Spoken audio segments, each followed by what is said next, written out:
طبعا الصديق العزيز والاعلامي الزميل الدكتور محمد شيحه، طبعا نائب رئيس نادي الاسماعيلي السابق. يا دكتور محمد ازيك، عامل ايه؟ كابتن خالد، مساء الخير يا حبيبي. حبيبي انت بقيت دكتور دلوقتي انا عارف، صح؟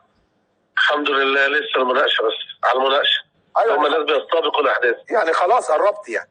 مجلس الجامعه وافق على المشروع، لسه المناقشه. ان شاء الله باذن الله، وان شاء الله المناقشه وتبقى دكتور ان شاء الله باذن الله يا دكتور. ان شاء الله يا حبيبي. دكتور اتفرجت على الماتش النهارده؟ انا لسه راجع من المباراه وانا في قمه الحزن والاسى من جماهير النادي الاهلي. يعني ايه كميه الكراهيه الاسماعيليه وللنادي الاسماعيلي ده؟ ايه اللي حصل؟ ايه اللي انتوا بتعملوه ده؟ اللي احنا سمعناه. ايه كم الاهانات وكم التجاوزات دي؟ ايه يا جماعه ده المفروض ان انت راجل كسبان وبطل الدوري، انت بتكرهني كده ليه؟ هو انا عملت لك ايه؟ ده انت صفيت فرقتي على مدار السنين، ده انت واخد كل حاجه على مدار السنين. انت عاوز ايه مني تاني؟ انت عاوز تقتلني؟ ايه ده؟ ايه ده يا جماعه؟ كميه الكراهيه دي وكميه السباب الجماعي ده. انا عاوز اشوف بس الاستاذ جمال علام والاستاذ احمد دياب المحترمان هيعملوا ايه مع جمهور النادي الاهلي. سباب طول ال 90 دقيقه ما بيشجعوش فرقتهم، ما بيشجعوش فرقتهم، عمالين يشتغلوا في اسماعيليه وبورسعيد، يشيلوا اسماعيليه وبورسعيد من مصر، نشيلها من على الخريطه. يعني هو جمهور النادي الاهلي جاي يشتم في اسماعيليه؟ على فكره اعتقد جمهور النادي الاهلي اللي جاي ده جاي بعربيات مجلس اداره النادي الاهلي وفرها للجمهور عشان يكون عامل مساعد لوصولهم لبرج العرب. بص يا كابتن خالد، على اساس يعني ايه ان اللي محرض الجماهير دي بقى ايه؟ اداره النادي الاهلي، مش هي اللي جايبه الاتوبيسات، يبقى هي اللي محرضه الجماهير. خلي بالك بس من الكلام اللي بين السطور اللي بيترمى قدام منك، بس اسمع عشان الفيديو ده كارثه. الفيديو ده ما ينفعش يعدي كده يا جماعه، لازم الفيديو ده يوصل لكل الناس. عملوا بمنتهى الاحترام معانا واحنا قاعدين، حتى لما حصل بعض التجاوزات الوزير العمري فاروق والدكتور محمد والاستاذ طارق قنديل قاموا يعني وقالوا طبعا ده جمهور ومنافسه وكذا، بس المنافسه مش كده. المنافسه اللي احنا عملناه واللي عمله العمري بيه ان احنا نسلم على بعض وشيك هاند. المنافسه لما بلعب مع الزمالك في اسماعيليه وبيلعب معايا في القاهره. المنافسه لما بلعب مع الناس ويبقى فيه عداله تحكيميه، مش عهر تحكيمي.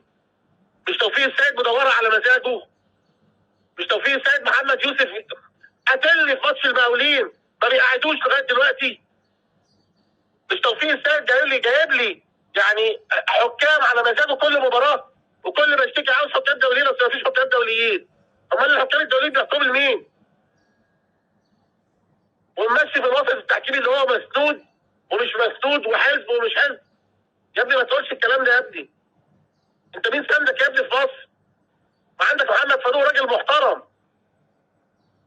ايه اللي بيحصل ده؟ الكلام ده راضي مجلس اداره اتحاد الكره اللي بعت لهم بالكامل اللي حصل في الاستوديوهات التحليليه واللي حصل من سباب جماعي، وبعت للنائب احمد دياب، وبعت للاستاذ وليد العطار، وبعت للكابتن محمد فاروق، واجماع في مصر كلها انها جول وضربه جزاء. ده تقولي ضربه جزاء؟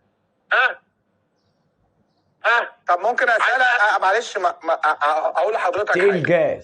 حضرتك قلت لي انا دلوقتي كمجلس اداره، تمام؟ انا مش مجلس اداره، انا مشجع. انا بقول لك كمجلس اداره النادي الاهلي، تمام؟ انا راجل جبت عربيات اوصل الجمهور، تمام؟ تاني عشان اسهل له ويجي يشجع فرقته.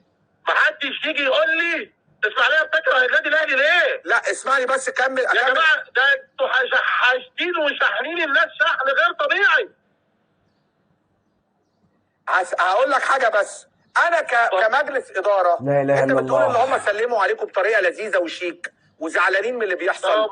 لا، قولا واحدا الناس المحترمه دي تطلع بيان ضد الجمهور اللي هم جابوا لهم عربيات عشان تيجي.